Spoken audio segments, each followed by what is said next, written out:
Hello and welcome to the Tifo Football podcast. I'm Joe Devine, and I'm delighted today to be joined by JJ Bull. Hello. John McKenzie. Yep. And Ruben Pinder. Hey there. Today we spoke about the return of the giant African millipede. Briefly at the beginning, got a lot of interaction there online about the Shongololo. What else happened? Oh, we spoke an incredible amount about dogs early on in the episode. Which kind of dog breed is each different Premier League club? Let us know in the comments which breed and why. You'll enjoy that section. There was some actual football chat about Newcastle and Chelsea. We played the separation game. Some delicious rooting in this one. Steve tells me that's for our Australian listeners. How should football clubs do social media? And is there a right way to play football? A deep, deep philosophical chat in the second half of the episode. We all talk about how Trent Alexander-Arnold was booed by Liverpool fans, or some Liverpool fans over the weekend, and there are some strong opinions about that in the second half of the show. And we play a contentious game of Points Are Bad. That was about all that happened, wasn't it? Anything else? Yes. Well, where else to begin than with the great African millipede, Shongololo? Because I tell you what, gang, we had a hot ticket response to Shongololo. People were loving Shongololo or Chongololo in the comments. Here's a couple written in just to us. You spoke Zulu. The word Shongololo is Zulu, and you said it very well too. I'm a Zulu teacher. That bit's still part of the quote. I'm not a Zulu teacher. That's an incredible band name. Shongololo. No, Zulu teacher. I'm a Zulu teacher. That is a good Writing band that name, down. Yeah. We also, I don't know if you remember last week, we weren't sure in the moment what the opposite of an exoskeleton is. Any thoughts a week later? Well, the opposite of it is. Yeah. I think I saw it. Well, I say it, endoskeleton. An endoskeleton. Yeah. It's a skeleton to endo all times. Not to be confused with Wataru Endo if his skeleton escaped. That's true, yeah. That would just be a separate Endo's skeleton. But endoskeleton would be the same. And it would be funny if Endo was a Shongololo, because if his skeleton escaped, it would be Endo's endoskeleton. And that would be confusing, wouldn't it? He's got an exoskeleton. Shongololo has an exoskeleton, doesn't it? Oh, does it? I think Isn't this the reason why we ended up having this conversation? So his indoor skeleton is already his endoskeleton. Yes. So Endo's skeleton is an endoskeleton. Yes, but you said if he was an African millipede. I wasn't. I got confused about the science, John. Yeah. That's okay. You've purple pants right down. Not to worry. I'm sorry. Your endo pants. My endo pants are completely bare. All good. Your endo buttocks now. I've never been more locked into the start of a podcast and talking about skeletons. And I think I zoned out at this point of last week's show, so this means welcome back. Very little to me. Just to finish off here, so a Shongololo has an endoskeleton, and just to wrap this section up, says Steve, here's a comment from Zinara Andaza. Oh no, Zanaman. I can't read my eyes. It's too small. Zanamandan. Can you read that, Steve? I think Zanamandaza. I think, but if not, we apologise. Can't believe Chongololos came up. Lamau. I love saying Lamau. My brother, when he was about 4 years old, put one in his mouth. Intrusive thoughts one that day. Good Lord. I hope your brother's well now. Wouldn't want to pop one of those in the old... Oof. Anyway, Newcastle could finish second, JJ. That's a good turn up for the books, isn't it? Chongololo. Absolutely. Do you want me to talk about Newcastle? Well, I'll tell you that according to Up to Joe, Newcastle have picked up their 20th Premier League win of the season. This was over the weekend, of course, against Chelsea. The first time they've won 20-plus games in a single season in the competition since 2002-03. They won 21 that year, which was the last time they finished in the top three of the division. That's according to Up to Joe. Of course, they beat Chelsea 2-0. Was it 2-0? Yeah. Over the weekend? My favourite thing about that tweet is that in true Up to Joe fashion, it finishes with one word, promise, as in they've got hope. But it sounds like they're pleading with you to believe the stat. Well, it's promise. It sounds very unbelievable, doesn't it? Well, yeah, quite. It really does. But what do you think, JJ? I mean, maybe they could finish higher than Arsenal, who, of course, we know and we'll come to chat a little bit later, drew 2-2 with Liverpool. Yeah, it feels weird because Newcastle, like their bench just seems so light, and their squad doesn't feel as strong as all the other ones they're competing with. And I think probably not having European football has been a big part in this. But you think, like, this is a great season. They've won the League Cup, which is their first trophy basically ever in the history of, well, the Premier League, a.k.a. life. Sure. And now to achieve this is really impressive. And like Eddie Howe's having to change their shape. He went to like a back five. I think he changed it quite soon. They started quite aggressive. They scored in the 2nd minute, and they also scored in the 90th minute. And it's just things that Chelsea don't want. Chelsea don't want to have to play against a team who can hit them on the break. So once the game states in the opposition's favour, Chelsea are going to struggle with that at the moment a lot. And then couldn't get back into it. Although when Chelsea went down to 10 men, it looked like they could probably get back into it because Newcastle were starting to get tired. They said that the squad's too short. They just looked like they didn't have the energy to get at them. Yeah, and it was quite feisty, the game. It was quite fun. I think it was maybe the Telegraph described Jackson's red card as a £100 million elbow. Right. Because it could potentially rob them of that much money. It'd be harsh to say specifically him. I would say the entire team's largely had a massive drop recently. But yeah, I think it's kind of gone under the radar how well Newcastle have managed to do this, because it's not that they're amazing at anything in particular. Sure. They just have done this very, very well, very They're just efficiently. solid, aren't they? Yeah. I mean, I am imagining them, Jonathan Mackenzie, in the Champions League next season, where I expect that they will end up. And I feel as though they're going to beat a lot of teams in that competition. They're just a sort of a big, solid, difficult, physical Premier League team, right? And where we have seen Premier League teams do well in European competition this season, it's not necessarily always been because of better technique. It's probably just because of their improved physicality, right? Newcastle are a big team. Yeah, and they are a physical team. I was just checking out Footovision before, and in their play style wheel on the Footovision website, the area where they obviously stand out is basically sprinting and pressure. So first for percentage of time spent sprinting in possession, third for percentage of time spent sprinting out of possession, and second for pressures per opposition touch. So this is a team who are quick in and out of possession and are harrying opponents and not letting them get any time on the ball. I think as a result of that, it's sort of tough to know exactly what their ceiling is. I noticed this season that they are the second highest overperforming team in the league per the underlying numbers, give or take one way or the other. That's on expected points. They're sort of about 6th in expected goal difference for the rest of the table, and it is quite tight, I guess, around the 2nd to 6th or whatever it is on the table. So it's a couple of results could see them drop out. Right, they could still finish 7th technically. Right. The big question I always have with Newcastle is like, what happens when they have Champions League football again? Because we saw last time that led to them having a massive drop off in their league performances, because the cadence of the league season changes for them when they're playing every 3 days, and when you're a team that relies on intensity to get a lot of your upsides, and as JJ says, when you have a small squad, that can cause problems. So yeah, I think that with Newcastle, I see them very much as a sort of one season in the Champions League, one season out at the moment. A bit like Villa. Yeah. Although obviously Villa are like the complete opposite end of the scale from a style point of view, I'd say, because they're very much about like reducing intensity, particularly out of possession, I'd say, Villa. Whereas, with Newcastle, they get the upside of, if you just go out and take games to opponents, then they're not doing anything necessarily particularly sort of super impressive in possession, I would say. But like, because they have Bruno Guimaraes. Yeah, they have the ability to be able to go and go and go. And in the same way, interestingly, they're very similar, like underlying numbers to Bournemouth as well, which I think is kind of a nice correlate there as well. So yeah, Newcastle, like an impressive season for them. Obviously the cup win sort of adds to that too.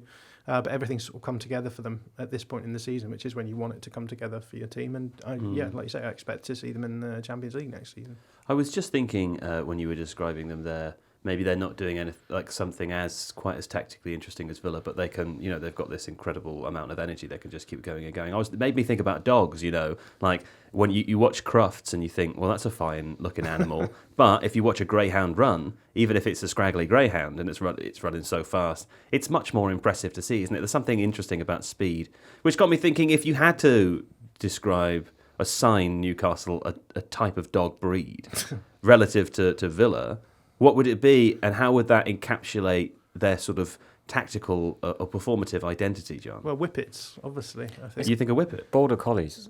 Surely. I think it might be Border Collies. Black and white, know their jobs, will run all day, don't complain. They're very, very smart. Disciplined. Yeah. Yeah. And they're naughty. Naughty little dogs, aren't they? Well, because whippets Border are too collies aren't lightweight. naughty. Joe Linton's not a whippet, man. Come on, that guy's That's true. a big dog. He is a big dog. Yeah. What about Villa, JJ? What do you think? What kind of dog would they be? Yeah. I think they would be. I need to look up some more dog Why don't you types. look up? I'll get you some types of dogs. How about this? I'll say some dog types to you, and you tell me. You stop me when Alaskan Malamute. No. No. Well, there's German Shepherd, of course, otherwise known as Alsatian. That's quite a sort of big, bruising, scary dog. There's the English Bulldog, which I think has to be West Ham. I mean, stylistically, it doesn't make any sense, but we're slipping into aesthetics here as well, aren't we? The hat the dog that would look best with a little cap on. There's the Labrador Retriever and the Golden Retriever. One of the best. Yeah, there's some good fine dogs. Oh, a Beagle. Maybe I think Brentford might be a Beagle. Brentford. Yeah. Because isn't the Beagle a great hunting dog? Yeah, They they're really the go after sniffers it. that go for foxes. In the set pieces, I feel like a Beagle would be good at set pieces. They're also very ill-disciplined with food, though. You can't leave food lying about with a beagle. No, well, that's true. And similarly, I think clearly Manchester United this season are a Chihuahua, or Spurs are fighting them for Chihuahua status. What's the other dog other than a Chihuahua? Shih Tzu. No, Shih Tzus are lovely. Just thinking. Chihuahuas are the worst, though. I think they might be the worst. Yeah, Alex Stewart used to have a Pomeranian that he talked about all the time. That was a very pretty little dog. Jack Russells, yappy little bastards. Don't like them. Yeah, who's that? Leicester? I know Jamie Vardy's gone now. Well, that would have been a good That would have been good, huh? comparison. Yeah. Boxer. I love boxers. Leicester have dropped out of the league and therefore do not count anymore. No, Jamie. It's just that I Jamie see. Vardy is the player that made them feel like a Jack He's Russell. still a thing. He's left Leicester. He has left. Yeah, he's a Jack Russell. Wherever he goes, his next club is a Jack Russell club. Yeah. I'll be honest. I thought there'd be more take up for this bit, but I mean, it's very difficult to loose. transpose the characteristics of a dog onto a football team. I think Border Collies as Newcastle works really well, and then it very quickly lost momentum. I think there's a lot of potential. I just think Villa's quite hard to nail down what they are. Villa's hard. I can't really work. I'm just going like, well, maybe it's an old English sheepdog because they're an old club, with the fluffiness. But then maybe I don't really know what they are, and then I just saw an Anatolian shepherd dog. Yeah. It's the Dulux dog. That's an old-fashioned sheepdog. Is it? Yeah. Okay. Yeah, that'll do. That's good. I mean, I'm thinking maybe not this season because Man City have had a bit of a trying time. But last season, surely Man City were the German Shepherd of the Premier League, right? They're the sort of the athletic, the big dog that's also small enough to be nimble. That dog could play in That dog could play in a back three, in a back four. That dog could play in a single or double pivot. That dog is smart enough to play false nine, but also big enough to play as a hulking bruiser. I think they might have been. Arsenal could have run for a good shout as German Shepherd this season. Didn't get it at all. But weirdly, Liverpool, even though they won the league and they've been very impressive and they have physicality, don't feel like a German Shepherd to me. What's Man United? Well, I was just saying I think Man United this season might be a Chihuahua. But, I mean, Man United are just... That's quite good. I was going to suggest a Boston Terrier because one of my close friends has one and it looks like a little goblin. And they do look like... They look like gargoyles, don't they? They do, Yeah. I will tell you what. Aston Villa are the Sheltie, the sort of lassie dog. That's what they are. Very smart, still quite nimble, stays in the box. Do you know what I mean? Hasn't been relevant for 40 years.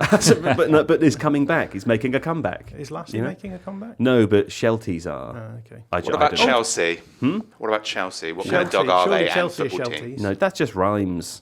Come on. Chelsea, they wish they were a Doberman, but really... Really, they're just a Basset Hound.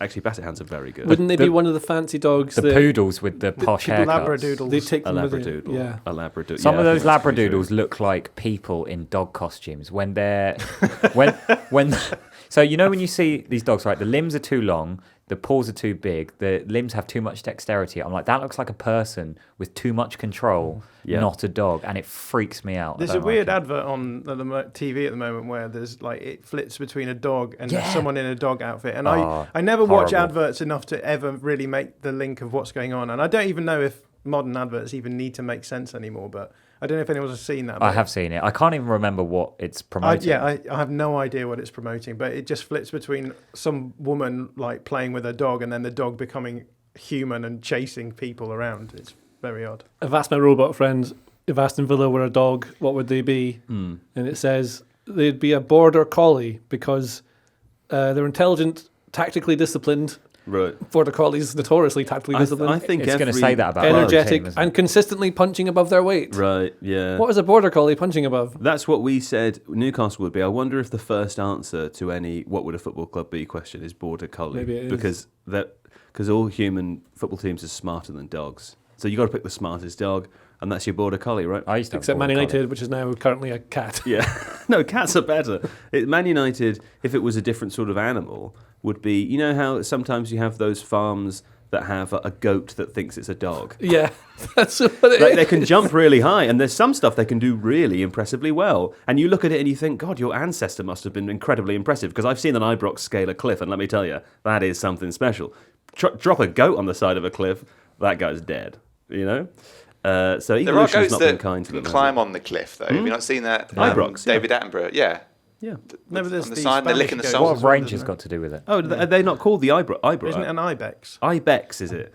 I'm football through and through, me, John. I cut me and I bleed football. I still can't get my head around the fact that there's a type of sheepdog called an old-fashioned sheepdog. It's Yeah. not. He just misspoke. It's Old English, isn't it? I think it's just called a sheepdog. Okay. The An old-fashioned issue is that sheepdog is when just you- a sheepdog who doesn't use emails or something, isn't it? It uses a fax machine. The problem is, the reason that people say like an old-fashioned sheepdog is because when people say the word sheepdog, they think you mean border collie. But that's not, even though they are the working dog amongst the sheep, and you could technically What call them a sheepdog. if they mean half dog, half sheep? Yeah, I mean, that is also possible. Because the old-fashioned sheepdog, the one that uses fax, that one kind of looks like a sheep. Have you seen that one with the big furry The Dulux woolen? Yeah, the Dulux. What a torturous world the world of dog names is. Speaking of torturous worlds, Chelsea were in trouble, weren't they? Of course, we said, John, that they lost to Newcastle over the weekend. Yet more troubled against yet more troubles Against a sea of troubles. I'll do that one more time. Yet more troubles against a settled defence, isn't it? A settled defensive structure. And this was very apparent over the weekend. Are they going to sort this out, John? Because otherwise it's going to be frustrating, isn't it? I would just like to say before I start this answer that I said before that Newcastle aren't doing anything particularly impressive in possession. That was the wrong choice. You of said words. they were boring and not interesting, What and I that meant- they aren't tactically What I meant innovative. is that they're not. They. I think they do very impressive things in possession. Like an old-fashioned sheepdog. Like an old-fashioned sheepdog. Yeah. All I meant to say, what I meant to say by that was Yeah. was that they haven't necessarily changed the way that they're playing over the last course of the last few seasons. Yeah, they're So not innovative, are they? well, yeah, arguably not. No. I just thought I would Hold, clarify pause that. for 1 second. Should we just check with resident Newcastle fan JJ Ball? Is that correct? Yeah. From your perspective as a fan, What I'm being told is that they are not impressive in possession, but they also now are impressive. right? Yeah. And I think that's right. I think that's true, isn't it? Yeah. No, go on. Carry on. What were you saying? About Newcastle. If you feel that, if you feel the need to clear up more, My point was simply Yeah. that a lot of the upside they get in possession is through playing at speed and generating advantages in that way. yeah. Obviously, Rubbish. not at all. No, good. Good, Yeah, yeah. good. Um, yeah. I guess I was trying to differentiate them from maybe teams who are trying to do slightly more Yeah. structured possession. You were holding them up against teams doing stuff in a tactically smart way to show. Well, I think both ways are tactically smart, of course, and I think Newcastle are using what they have at their disposal to try and find Yeah. upside, and they've done that in a very good way. And that, after all, that is all we can hope for in Yeah. as tactical. That you use what you have at your disposal. and make it better. You make it rise it above. There's only one the stat sum of that its counts. parts. Yes. Which one's that? XG. XG. Actually, we should actually just finish off that section because maybe I can ask you this, Ruben. To John's point, they're doing well with what they have. But is it, obviously, does it matter if they finish third or second, given that they've already won a trophy? I mean, do they have, Newcastle have the best claim to have had the best season this season other than Liverpool? Yeah, absolutely. I mean, like JJ said earlier, if they've won their first cup in a million years, and if they were to pip Arsenal to second, that would ultimately it makes very little difference. Small amount of money, and they're all in the Champions League. But beating Arsenal to second would be a really satisfying way to finish this season, especially given that last year their European place was stolen by United, who won the FA Cup, which, as we discussed has kind of helped their league form in terms of how they play and their freshness and everything. But finishing second ahead of Arsenal, who have obviously, you know, as is tradition in April, really fallen away, would be a really satisfying way for them to end the year. And I'd say, yeah, they'd probably be the happiest fan base outside of Liverpool among everyone. Yeah. And they're playing Arsenal on Sunday. This weekend. Yeah, big game. Maybe we can do that for points of bad later. Whoever lost this week can decide. And this isn't what Ruben's saying, but I feel like we've lost our minds a lot this season when it comes to like judging team seasons on the basis of like small like discrepancies in what, like if that's how it works every year. If Newcastle beat Arsenal, suddenly their season is good, and if they lose to them, then suddenly it's not. Like that's not how it works. Of course not. If Man United win the Europa League, suddenly their season is good, and if they don't, it's the worst season ever. But it's like surely there has to be some middle ground. Of course, but it's what I mean is the fans will feel it's the bragging rights thing of breaking into what looked like a duopoly or a two-horse race, right? For breaking into that when you know you could, like we say, they could still finish seventh, but given the relative difficulty of their games, it's just added satisfaction. It doesn't necessarily create a binary. Yeah, and that's why I said that's not what you meant. But like, it does seem as though we're declining into that kind of analysis a lot in recent. But there's no one I know more that loves hot takes than you, John. Come on, what's their season out of 10? Out of 10, give me a number. Newcastle have had a good season, obviously. Yeah, but out of 10, but it doesn't change on the basis of what happens on the weekend. It doesn't change. Yeah, if they beat Arsenal, no, of course it. Or lose to Arsenal, I would still say that it's exactly the same number. Blind ranking. I'd say 8 out of 10. 8 out of 10. Yeah. Now rate how tactically complex they are out of 10. Don't do that. Tell me about Chelsea. They're still struggling against settled defences, aren't they? Yeah, it's been a really interesting season. Rate their season out of 10. That's actually quite difficult. It's actually not a terrible place to start with. I know I was making a joke before, but let's turn it into a real thing, John. Rate it out of 20 and just put it where they finish. Yeah, rate it out of 20. No, rate it out of 10 because it's quite, you know, they've actually, some ways of looking at it, Chelsea have done quite well. They're difficult, slippery, aren't they? Difficult to get a grip on this season. Yeah, I think when you look at it in the big picture sense, they've probably done better than they did last season. But so like 7. Yeah, if they get Champions League, they've achieved everything they wanted to achieve this season. 10. And win the Conference League. Again, like, whether or not... You're then judging on whether or not the goals that they've set themselves are particularly impressive or not. But what I think this season is... Rate the goals that they set themselves. My point is more that I think...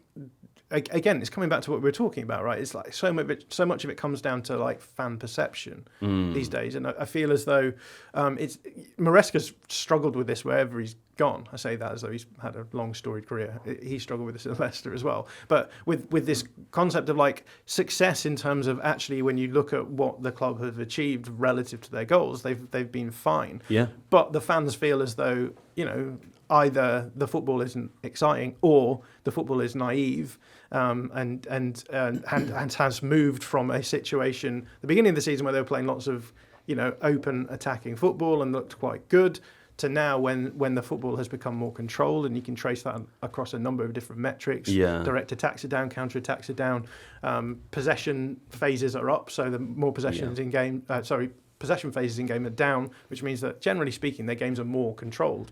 Also, Cole Palmer's efficiency is down. You gave us a fascinating statistic on the Athletics Week in Football show the other day. Can you repeat that for us now? He scores fewer goals in the second half of the season. I mean, I don't know. You showed us through 11 opportunities that he had to score, and then you asked us to tell you the difference in the one of those 11 that he scored. Yeah. So I went through all of his goals. That weren't penalties. I think there are 11 of them, as you say. Well, there's more now because he scored. Well, he scored a penalty, right? Yeah, okay. So since then, the only thing that's happened is he has scored a penalty. Right.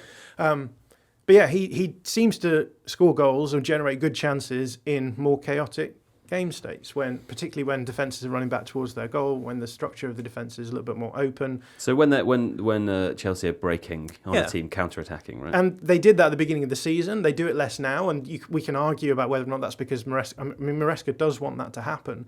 But also, inevitably, if you're going to be dangerous on the break, which they are, they've got good players relative to most of the league, opponents are going to stop you allowing those kind of situations to arise. And that's, partly what's happened. I think Maresca has tried to get them to be more controlled, and opponents have tried to get them to be more controlled as well. And as a result, it seems to have had an impact on Cole Palmer's ability to score goals. Now, Maresca's come out and said, "Oh, this is just it's a self-belief issue with Palmer. It's got nothing to do with the tactics." But I think it's just the coincidence of those two things happening at the same time. I think is beyond. It is significant in some way. But at the same time, the easy thing to do then is be like, well, they were playing more fun football at the beginning of the season. The most dangerous player looked better. Yeah. So why move towards this kind of style of play? I think it's a valid critique. At the same time, Chelsea have clearly made a decision that that's the sort of football that they wanted to play, right? They wanted to try and emulate what Pep Guardiola and Mikel Arteta have done at Man City and Arsenal respectively. Yeah. And so you're then in this sort of weird position where actually, relatively speaking, they've probably achieved that with the caveats of it, being knife edge a little bit for them, the Champions League. But like, it's hard to then judge whether or not have the club made a wrong decision in going in that direction at a point in time when it seems as though the elite teams are moving towards more chaotic, less risk-averse approaches. That's the club's burden to bear. It's not Maresca's fault if that's the way that things go. But at the same time, I think even if you judge him on the standards of the club deciding to go into that more risk-averse way, he's done relatively well. Also, it feels like something that you can coach into Palmer rather than be dictated by the kind of situations that he thrives in at the moment. Like, he's super talented. He's very smart on the pitch. It's just, it should come with time. And if you have the aspirations that Chelsea have, then you're going to come up against a lot of deep defences and dominate the ball just by virtue of you being the much stronger team. So you might as well start doing that now. Yeah. But as a match-going fan, I do also sympathise with the fans who go, well, this is less fun, we score fewer goals, etc. I suppose the only mild pushback on that I would have is that not so much that I disagree with that assessment of Cole Palmer or of Chelsea, but I just wonder if some fans went a little early on the idea of him being the best player in the Premier League or one of the best players in the world. Maybe he's early in an arc that might end up there, but if he can't score against settled defences that straightforwardly, that's always like the first test. My barometer for this was always, and it shows my medium age a little bit, was always Wayne Rooney. Wayne Rooney, when he came through at Everton and then joined Manchester United, he had a season or two at the beginning of his career where he scored goals for free, basically, because he was defended by one person and he was absolutely outrageous at football. And then every other team went, oh, he's the best player, let's probably double up on him. And he went through a period of a couple of seasons where he had to relearn how to play, now being defended by multiple adults. He came out the other side of it, and I think he came out successfully and assured as one of the better players, and he became a more cultured player because of it. His passing game improved dramatically in that sort of 22, 23, 24 era. And I think Cole Palmer has to go through that. If he's going to be called one of the best players in the Premier League, he may well be, but he has to expect to be able to continue playing in that way whilst being treated as though he is one of the best players by opposition teams. And I just think the shout of him being better than whoever else, all of the best players. Well, they're saying at the beginning of the season, he's better than Erling Haaland, isn't he? Can't believe Man City let him go. I'm like, well, he could be, but I don't think he is right now. What do you think, JJ? I think players go through loads of different ups and dips in form. I think Cole Palmer is legit amazing. Yeah, I agree with that. I always think you can tell a player how good they are by their first touch, which sounds really stupid, but you can tell. Sometimes you can watch 5 seconds of a player and be like, oh, he's next level. Yeah. I think Palmer is that. All the things John's talking about, yes. All the things Ruben's talking about, yes. All the things you just said, yes. Yeah, all the things yes to what I just said? Yeah, I don't think there's any need for me to add anything else on. It's just my voice. Bingo. Well, what you can do is add your own voice to the separation game, because it's time to play the separation game. Ruben, before we get started, did you listen to last week's episode? I did, yes. So you heard the furore? I did, yep. Yeah. Listen, I'll be honest, up until about 2 days ago, I was still angry about it. I've calmed down now. I'm a calm guy. I'm a chilled guy. I'm much more of a chilled... Don't look at me. Don't look at me. Don't ever look at me in the eyes. I'm a chilled out guy. Of course, listeners will remember... Reportedly. No, he's not. Oh... Why don't you look into his cap? Listeners will remember that there was some confusion over how we account for the scores in this game here. There were some comments response. Yeah, didn't realise we had quite so many stupid people listening to the show, Steve. But I guess we do. What are you going to do? If you reach out to the great unwashed, you're going to get dirty. That's Right. I have two pieces of input. Fine, but can you read through these just for balance? Sure. For the sake of balance, can you read through the comments that Steve has So there's included? 3 YouTube comments here. Thank you. Joe's interpretation of his own game is impossible. A reply under that. Joe has lost the plot. And now on the flip side, 100% agree with Joe. How do they not get it? Yeah, Mr. Frog 9791 really understands. But potato 5354, it would be way simpler to just count the number of players. Counting clubs and instances of clubs is absurd. This I agree with. No, this is nonsense. No, it's not. Because you try to simplify it by saying it's clubs. It's just then, it's connections. Yeah, I know. But by counting clubs, you can have 2 players from the same club that overlap eras. That confuses people because then you have to clarify that by saying, instances of clubs. Just count players. So let me tell you. Let me tell you. Yeah. One of the things that irritated I got me one last week. Well done. One of the things that irritated me the most, reading the YouTube comments, was all the people saying, "Why don't you just call it connections? That would be much simpler." I did do that weeks ago until these people were still confused. So then I started to say teams to make it clear what we were counting, and that has confused people more. Okay, Ruben, it's you're the host of the game. I will allow you to choose what we're doing. Bear in mind, if we say we're counting players, we will count players, but I will never never feel the same way about you in the rest of our life together. Okay, what way I will feel, how much worse that will be for you, is up to fate. I don't know. I can't decide my emotions on the spot. I'm just letting you know that my permanent opinion of you will change depending on how you answer this question. What are we counting today? Links between... I didn't mean to pressure you that hard. Do you want to count This players? is how you manipulate people. I've seen it before. That's not manipulating. All I want- That's forcing. He goes into his onstage persona and then threatens you emotionally. Yeah. All I want to know is, Yeah.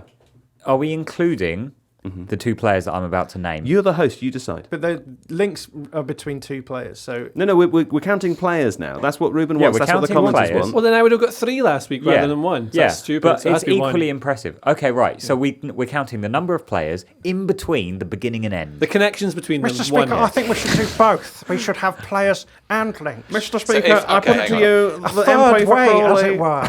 Order! Order! All right, we're just counting Steve's the about to players. speak. Not. Oh, are you I was speaking? just going to say, I think it makes sense to exclude Yeah. the 2 players Yeah. and the... Only count the middle. Sounds so complicated if to it's me. 5 in total and it's step 1, step 2, step 3, it's 3. Okay, great. I think Happy I've come days. back round to Joe's way of thinking. Oh, you know. fuck, I think don't Joe's right. Where's the boy that fetches my water? Right, is it? That'll be me next week, apparently. All right, come on, Right. Ruben. Who have we got this week? We've got former England goalkeeper David James. Oh, 2, Newcastle United captain Bruno Guimaraes. oh, that's fun. David Okay, James right, has played everywhere. We're going to go That's to a gonna be break now, and when we come back, hopefully, we'll have some answers for you. All right, we're back from the break. Ruben, separation game. Okay, JJ claims to have done it in 1. Yep. Wow, Just 1. incredible. Not 3, 1. I'm suddenly good at a game. Lovely. Take it away. Wait. Doesn't he Oh. want to go last because he's the best? Okay, all right.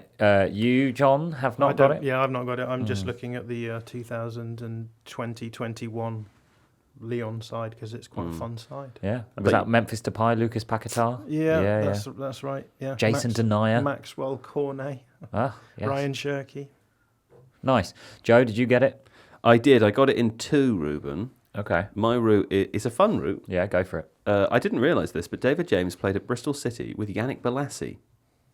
That is cool. That is cool, isn't it? I love Yannick Bolasie. Who, of course, played at Everton with Anthony Gordon, who plays currently at Newcastle with Bruno Guimaraes. That's good. So that's 2 because I had Yannick Bolasie and Anthony Gordon. Ooh, I'm going to VAR this. Did Bolasie and Gordon play games in the same season? Everton, yeah. Okay. Yeah, they Because did. Bolasie went on a lot of loans after his ACL at Everton to places like Villa and Sporting. Oh. Well, I mean, I haven't looked into it that deeply.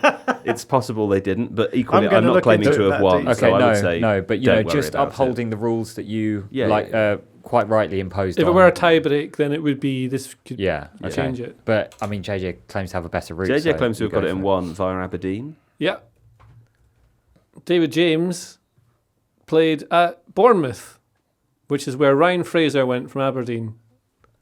And Ryan Fraser played with Bruno Guimaraes Where? at Newcastle. Oh, yeah. Yeah, James had one season at Bournemouth, didn't he? He 12, did, yeah. 13, yeah. Yeah. Very good. Very That good. is cool. Do you want to know my route? Yeah, did you beat JJ? No, but I did it purely using Crystal Palace players.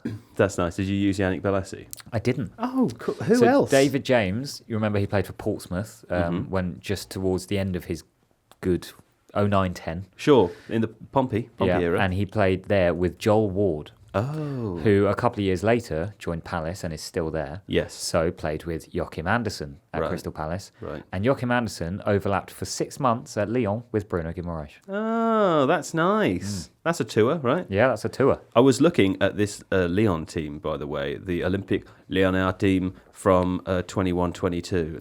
It's absolutely stacked with ledges in here. There's Jerome Boateng, who was there. Marcelo's there. Emerson from West Ham. That's not the Real Madrid Marcelo. I know, but let me say Marcelo anyway. He costs €1 million. Malo Gusto was there. Bruno Guimaraes, of course. Thiago Mendes, Tanguy Ndombele, Maxence Caqueret was there. Didn't he move recently, Maxence Caqueret? No? Still at Lyon? Okay, I read about him for something. I think I signed him on FIFA once. Romain Favre was there. Lucas Paqueta, Jose Mouar, who never really made his big move, Jose Mouar, did he? Signed him on FIFA as well. He was very good. Jaden Shaqiri was there. Maxwell Cornet was there. They're absolutely stacked in these areas.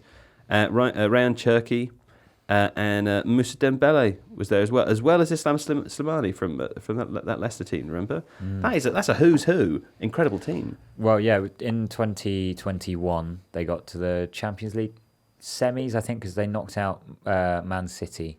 Right. It was one of Pep's famous overthinks. Huh? Actually, no, City got to the final that year. Must have been the year before. Do you want to know how close you were to not being right with the Anthony Gordon, Yannick Bolasie link, Joe? I do. Tell me. It was the 17-18 season.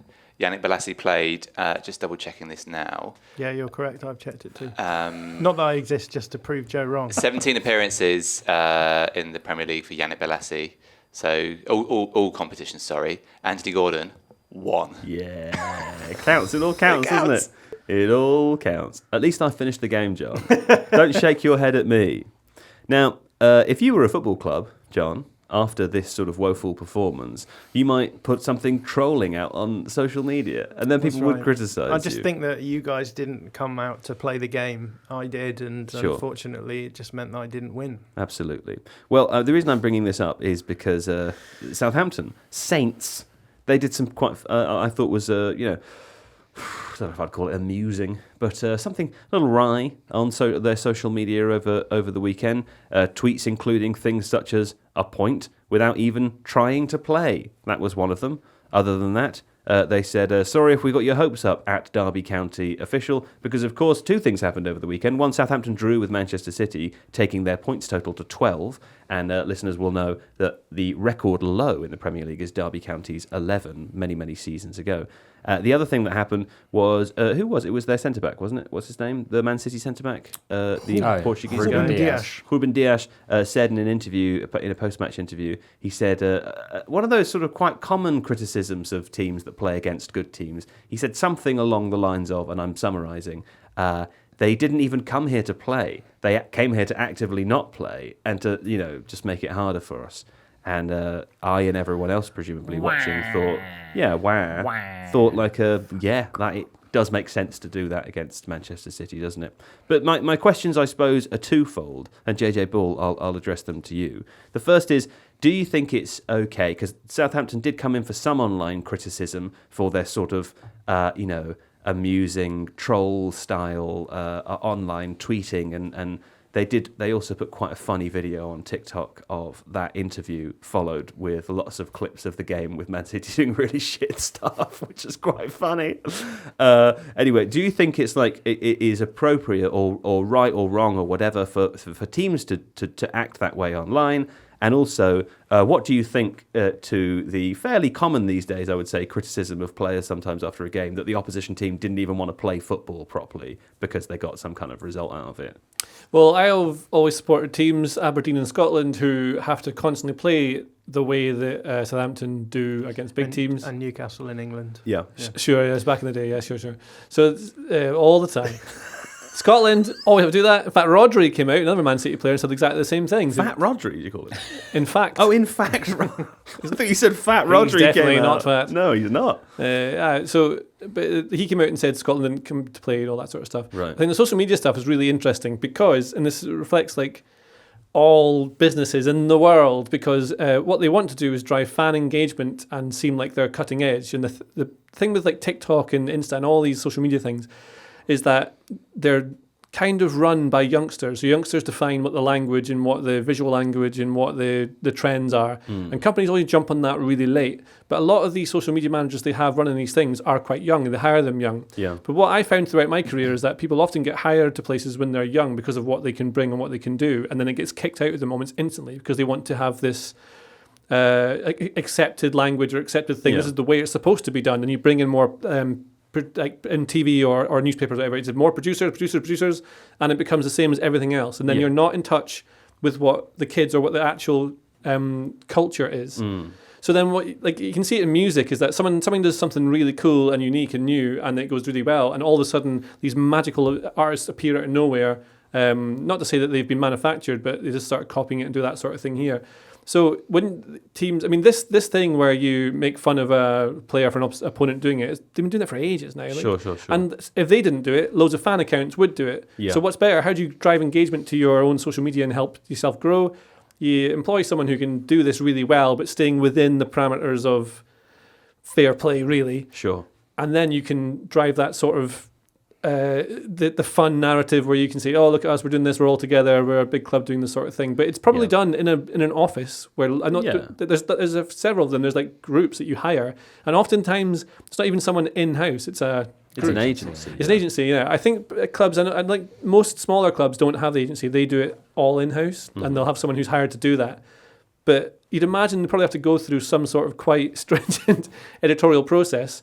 Or if not, you get these things where someone takes a risk, and that's what defines their career. Sure. Because some people take risks, they get a real success with it, and they go, "Oh, that guy knows what he's doing," or "That girl knows what she's doing," and then they make them do the stuff until eventually they end up in a position of power, and then the cycle continues where now they've set themselves up as someone who's done things that are new and innovative. They then have to make sure that people below them who don't have the same ideas as them can follow the procedure, and it becomes unless you're a great leader like me, and the kids come to you and they say, we want to count the number of players, not the instances of clubs. And I say, hey, sure, guys, let's do it. Do it how you want. You're chill with it normally. Yeah, let's have it in a way that children can understand. That seems to be the best way. Yes.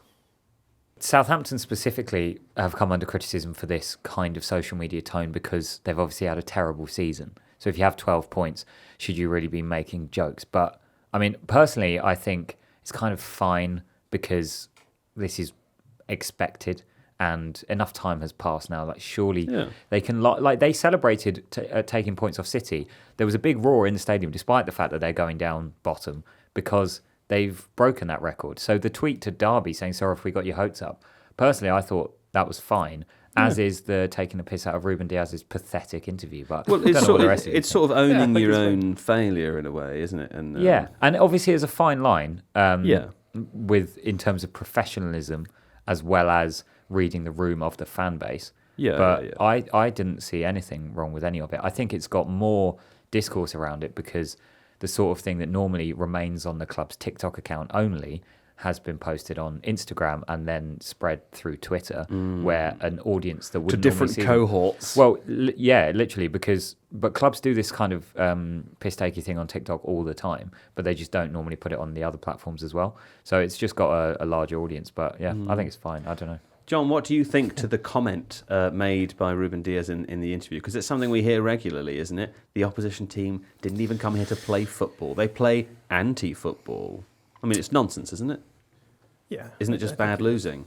But I think that's the risk you run when you interview someone straight off the pitch after a game where they've been frustrated by an opponent. And I don't know. I don't particularly want to make excuses for Ruben Diaz, but I do feel as though if you are playing for a team like City, where I mean, this season may be the outlier, but like largely speaking, teams are going to try and frustrate you and stop you from scoring like that. I can understand why it might like boil over, and then you say things that I don't know. Maybe he still thinks that today, but I suspect if you sat him down now and said, Ruben, what do you think about the game? He'd probably be a little bit more circumspect. Do you think it's to the benefit of, or even to the advantage of the player to really be that introspective? Like, sometimes I think about their quote winning mentality, that it's a sort of dogged attachment to one reality, regardless of whether that's real or not, for the benefit of morale and drive. And so, would it even be that bad if Ruben Diaz still believed that today, if it was helping him be a winner?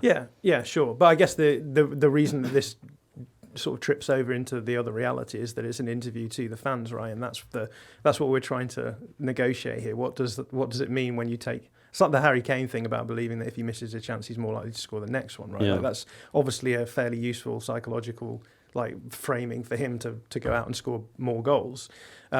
Might not necessarily be like statistically proven to be true. I guess maybe the same's true for City. Maybe they sit in the dressing room and they're like, we deserve to win that, and the team just came here to block us out, and so next, it won't happen again. It happens to us in FIFA, doesn't it? Yeah, well, John? I was going to bring this up because I feel like you would understand the feeling of frustration after a game. I'm mainly just being frustrated. fully aware of the fact that you're probably. I'm frustrated at us for not playing better. That's true. It does remind me of when I was playing Pro Evo with my brother once, and he kept possession of the ball for an entire half. Just to wind me up, and It's it the worked. ultimate troll thing to do I was in FIFA. absolutely fuming. But yeah, I can only recall instances. So how many red cards did you end the game with on that one? I couldn't get near him. Oh, really? You couldn't even get near him? That's the worst bit, when you can't Yeah. even foul them to death. Yeah. I can only recall instances of Man City players. Or of obviously one of the Rodri examples was in a Spain-Scotland game. But Rodri's done it after City games as well. Yeah, In fact, I think Rodri's probably done it after every game he's lost. There's just only been about 3. Yeah. Well, one of them, it was against Leicester during the pandemic. They lost 5-2, and I remember Rodri having a similar complaint. And I was thinking, well, they did score 5 goals. Yeah. So you can't say they didn't come out to play. And I wonder how much of it is kind of like an inevitable consequence of playing for Guardiola and the like kind of subconscious superiority complex that comes with that style of, because you win a lot, you start to believe that your way is maybe more correct than the ways that your opponents inevitably play against you because they're frustrating. I don't know. I think if you're Southampton, how else are you meant to play against City?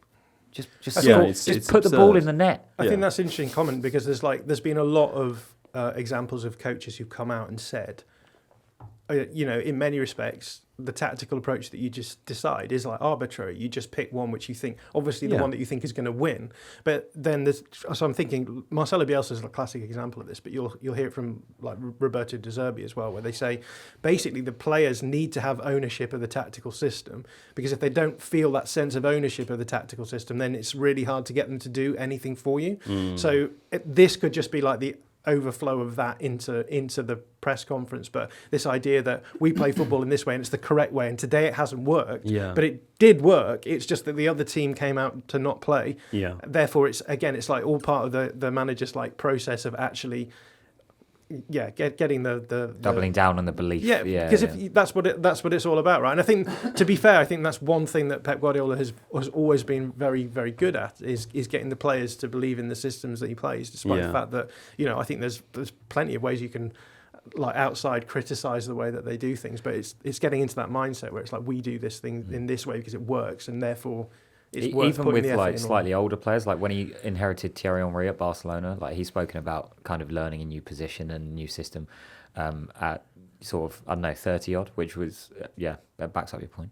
This is it's a bit like how I've convinced you that you like to come into work and want to do all these things. You think you're doing it for you, but really you're doing it for me. That's true. And for the subscribers of The Athletic, some of whom are Liverpool fans, some of whom booed Trent Alexander-Arnold inexplicably, according to me, in his final game. Was it his final game at Anfield? Is that why? Or is it just, no, it's just the week after he announced that he's definitely leaving, right? Mm-hmm. What do we think about this? I mean, I'll come to you, JJ. What do you think about this? Because here's what I think as part of the question. I know that he's leaving. I know he's from Liverpool and he's been there for a long time and he's a very good player. 20 years. 25, 20 years. 27 years, 100 years, Mr. Speaker. What I would say is I watched Jamie Carragher's clip from Sky Sports or wherever the hell it was the other day where he was talking about how he was disappointed that it wasn't enough for Trent to be at Liverpool.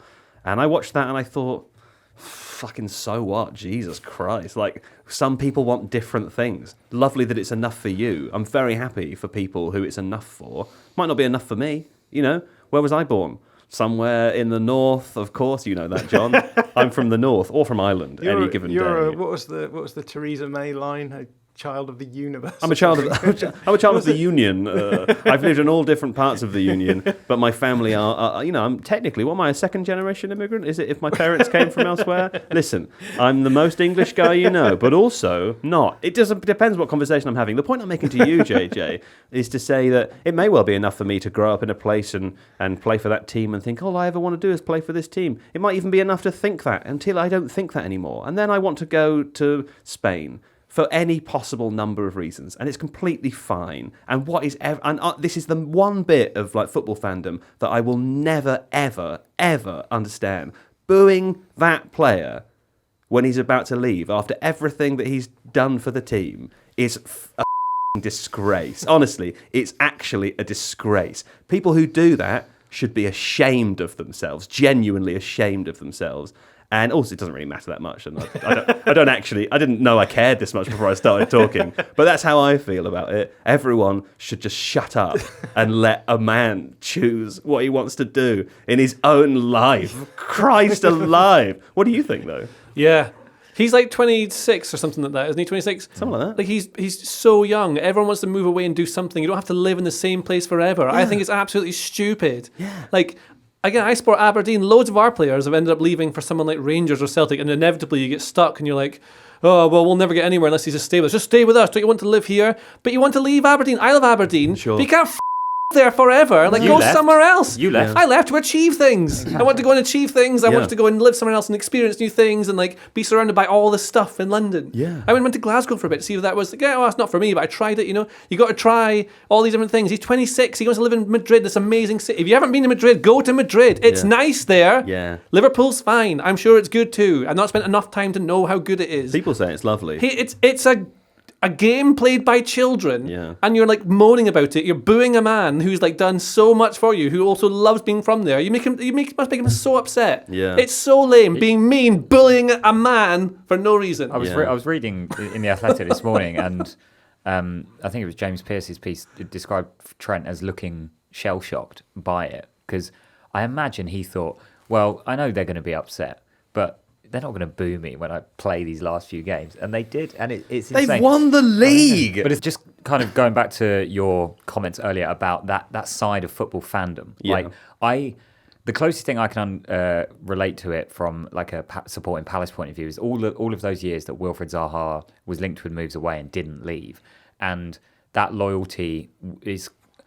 I mean, he wanted to leave. We just kind of didn't let him because he kept signing contracts. And Alexander-Arnold has been smarter in running his contract down and leaving on a free at 26. And there's this idea floating around that the reason that Liverpool fans are so upset is because they didn't get a fee for him. But like, if he did sign a new deal and was tied down to a contract that demanded a fee, they'd never accept it. They'd never let him go. So he's kind of been smart. And yeah, I mean, like, football is an irrational game. Like, if you are a proper supporter of a specific team, it is irrational. The emotions don't line up. Like in other jobs, people move on all the time and you don't accuse them of lack of loyalty. And fans expect a lot of loyalty from their best players, but the fans do not show the same loyalty to players that they don't like, who aren't as good. So there's hypocrisy everywhere.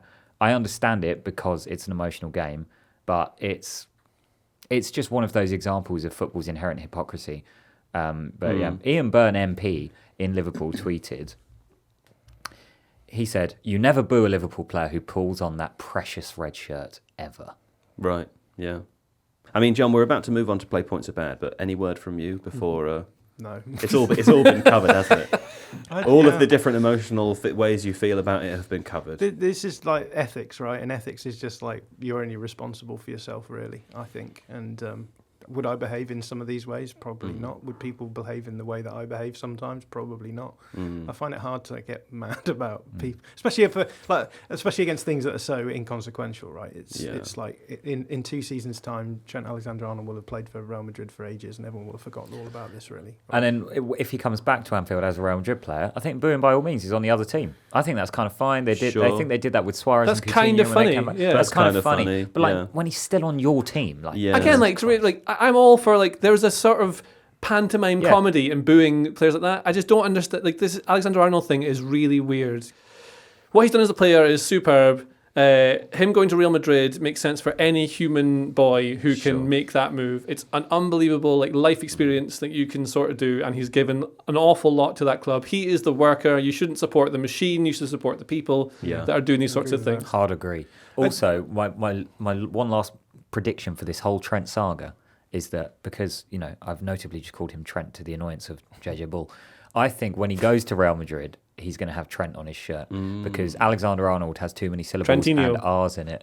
If he, What about like, TAA? I If had he uses Trent- Rubinho 10 on an England shirt. If he has once. Trent on the back of his shirt, that means we can use it in videos, right? Because the worst thing Yes. about Trent Alexander-Arnold Is is, how long if you his do a name video on him, you lose half of the volume of the words. because True. It goes on too It's much. a very good point about character limits. John didn't care about any of the other stuff, but as soon as it came to Here's keeping the the one intro thing. Here's short, the one thing I do care about, and this might be controversial. I think that all players should run their contracts down. Yeah. Because it's always better for them that way. Yeah, man.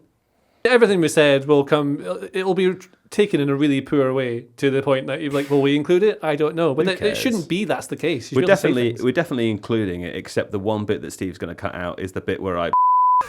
And a bit that I said that I'll do it at the live show. Yeah, you do it at the live show. Oh, the live show, by the way, is on the 24th of May. It's very soon. A couple of weeks. Head on down. Walthamstow. It's relatively close to the centre of London. Let's have a break, and then when we come back, we'll play Points Are Bad. Okay, time for our second contentious game of the podcast. It's Points Are Bad. And let me tell you, things are hotting up. Things are hotting up, John. This season of Points Are Bad, it will end, as has been decided by Steve Hankey. I didn't decide this, but You Steve literally said this in the last episode. No, I said it will end at the end of the Premier League season. No, you said after the Champions League final. No, I said at the end of the Premier League because John tried to insist it would go to the Champions League You did final. say and I last said week. no. You did say last week the Champions League final You was the last. game. definitely said Champions Yeah. League final. I'm I not in edited the control of what I episode. say with my own mouth. Sometimes I think I've said things that are different. This is besides the point. Boo. Steve Hankey has written in here. How dare you boo me? Boo. I'm 26 years old. I wish I was 26 years old. This season of Points Are Bad will end with the Champions League final on the 31st of May. It has been decreed, apparently by me, but also by other people here. How are you mad at your future So, self? Ian? including this round, there are 3 more points about. There are 3 more rounds of points Are Bad to play before then, right? And the winner will be announced in our show on Tuesday, the 3rd of June. And things are really hotting up, okay? I had a bit of a gap before, but then in order to make it more exciting for the fans, for the listeners, John, I deliberately tanked last week. I chose results deliberately in order to tighten the gap again, so that when I expand the gap again, no one will be able to accuse me of not deserving it, Having said that, what that does mean is that the results as they currently stand are JJ is now on 178 points. I think it's clear to see that he's not going to win it now unless we all predict 30 With that attitude. Not with that attitude. Seb as Ruben, or Ruben as Seb, is now on 159 points.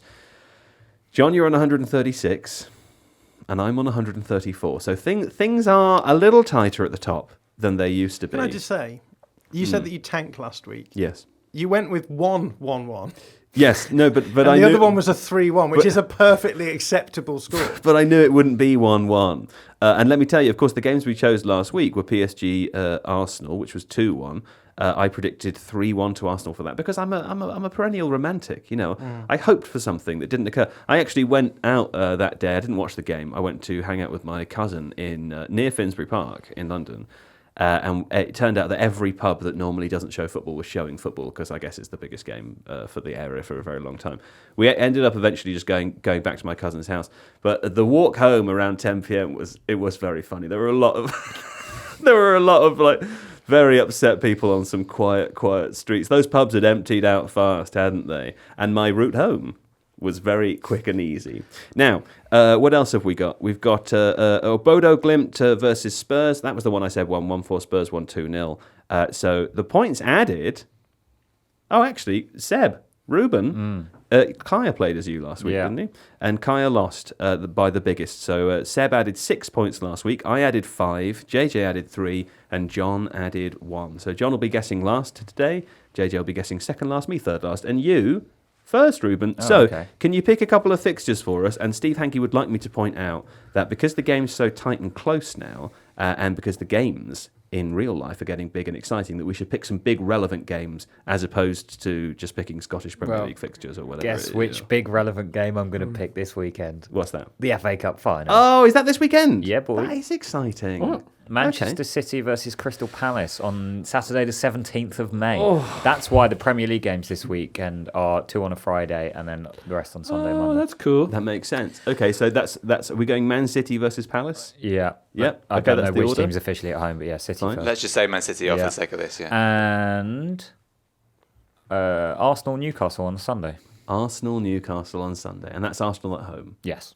Oh, these are tough to predict for. Of course, Ruben, you'll be going first. So what do you think to Manchester City, Crystal Palace? Manchester City 0, Crystal Palace 2. Do you know what? I'm so much happy that you said 2 than 1. I think, weirdly, I believe 2-0 is more believable than 1-0. Yeah. As in 1 at 47 minutes Just by a set piece, and then some another of the one goals. at 91 minutes. You Do you know, know Some what's of the even- goals we've been do you know scoring what's even recently, more I can believable? feel it. that Man City will win. Well, we'll find out when we come to you. And then the second game is Arsenal-Newcastle.